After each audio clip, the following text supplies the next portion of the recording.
Hello friends, आज आम 34 scissor ब्लाउजर cutting करिमगे। Measurement तो होच्छे चेस्ट तो 34, वेस्ट 28, टिप 9, शोल्डर 10, हैंड तो 9.5 और लेंथ तो होच्छे आमार 13.5। 13.5 लगत आमी वन एटा प्लास करिमगे 14 हाफ होबो। 14 हाफत आमी पेपर एटा काटि लैसु हिमान जुखर। एया এতিয়া আমি 2 পইণ্টত আমি হুক কাজৰ কাৰণে আমি 2 পইণ্টৰ কাৰণে লাইন এটা ড্ৰ কৰি লম।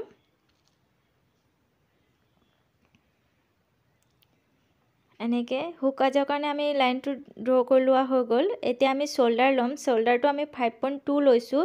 আমাৰ যেহেতু 10 আছে, 10ৰ লগত আমি 2 টো মাৰ্জিন লৈছো আৰু আৰ্ম হোলটো 6ত ডট এটা দিছো। এতিয়া এই ডটটো আমি লাইন এটা ড্ৰ কৰি লমগে। তাৰপিছত এইটো সাইডো আমি লাইন এটা ড্ৰ কৰি লমগে এনেকে। যেনেকে মই কৈ গৈছো হেনেকে কৰিব। আপোনালোক নিশ্চয় আপোনালোকৰ ব্লাউজ বহুত ধুনীয়া ফিনিশিংৰে হ'ব। এতিয়া আমি 34 টোক 4 এ ডিভাইড কৰিমগে। 8.5 পাইছো। 8.5ত আমি ডট এটা দিম আৰু বাকি যেটো আছে আমাৰ সিলাই মাৰ্জিন।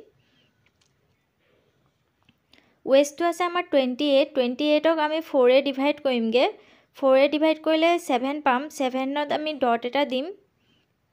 তাৰপিছত 1 ইঞ্চি আমাৰ টিকেন, যেহেতু বেক সাইডে টিকেন আহে, টিকেন আহিব আৰু 2 ইঞ্চি আমাৰ এক্সট্ৰা হ'ব। এতিয়া যিখিনি আমি ডট দিছো সেইখিনি আমি ডটৰ মতে লাইনটো ড্ৰ কৰি লম এনেকে।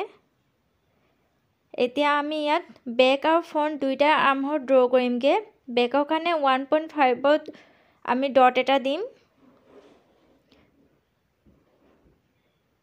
আৰু ফ্ৰন্টৰ কাৰণে 1 পইণ্টত আমি ডট এটা দিমগে আৰু ইয়াত আমি এনেকে আৰ্ম হোলটো ড্ৰ কৰি লমগে। এনেকে সিনৰ পৰা অকমান তললে নমাই পিনি এনেকে ড্ৰ কৰিব। মই যেনেকে কৈছো হেনেকে কৰি যাবগে। এয়া ইয়াত আমাৰ ফ্ৰন্ট আৰু বেক দুইটা আছে। এতিয়া আমি প্ৰথমে বেকটো আমি কাটি লম। বেক পাৰ্টটো আমি কাটি লৈছো।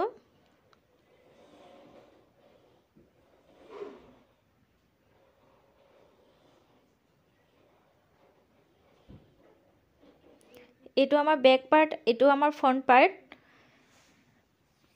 এতিয়া আমি বেক পাৰ্টত আমি 2 পইণ্টটো কমাই লৈছো, কিন্তু ফ্ৰন্ট পাৰ্টত আমাৰ 2 পইণ্টটো লাগিব। হুক কাজৰ যোনটো আমি লৈছিলো সেইকণ আমি কমাই লৈছো। এতিয়া বেক পাৰ্টৰ আমি ডিঙিটো কাটি লমগে। ডিঙিটো আমি 2.5ত ডট এটা দিম আৰু ডিপটো আমি 9 ৰাখিম। 9ত ডট এটা দিমগে। তাৰপিছত আমি তলৰ পৰা আমি 3 ডট এটা দিমগে। এতিয়া আমি এই ডটখিনি বক্স এটা বনাই লম।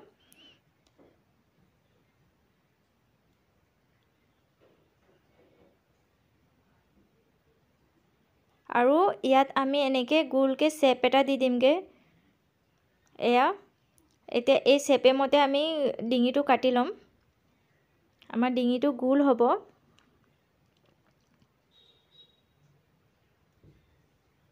এটো আমাৰ বেক পাৰ্টৰ কাটিং হৈ গ'ল।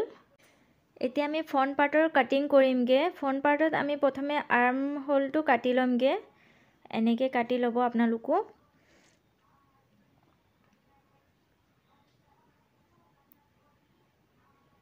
এতিয়া আমি ফ্ৰন্টৰ আমি নেকটো কাটিম। নেকটো আমি 2.5ত ডট এটা দিমগে আৰু ডিপটো আমাৰ 7 ৰাখিম। 7ত ডট এটা দিম। তাৰপিছত তলতো আমি 2.5ত ডট এটা দিমগে আৰু এইটো বক্সৰ নিচিনাকে ড্ৰ কৰি লম।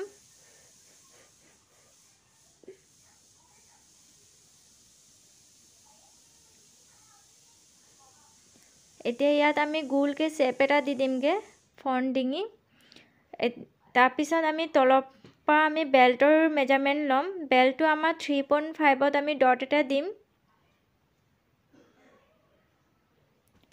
মাজত আমি 2.5ত ডট এটা দিম আৰু একেবাৰে কিনাৰত আমি 3 পইণ্টত ডট এটা দিম আৰু এই ডটখিনি আমি এনেকে মিলাই দিমগে।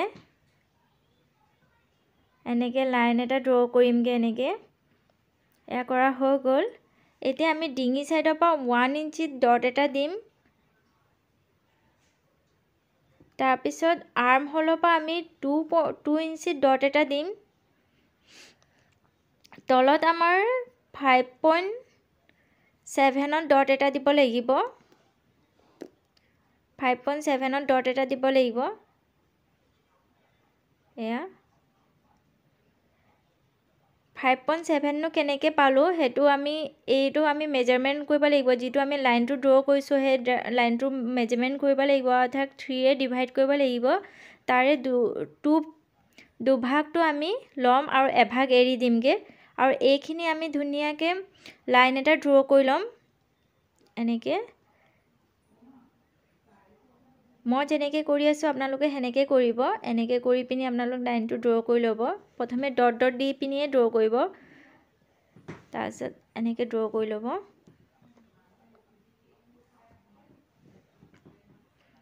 এতিয়া এইখিনি আমি কাটি ল'ম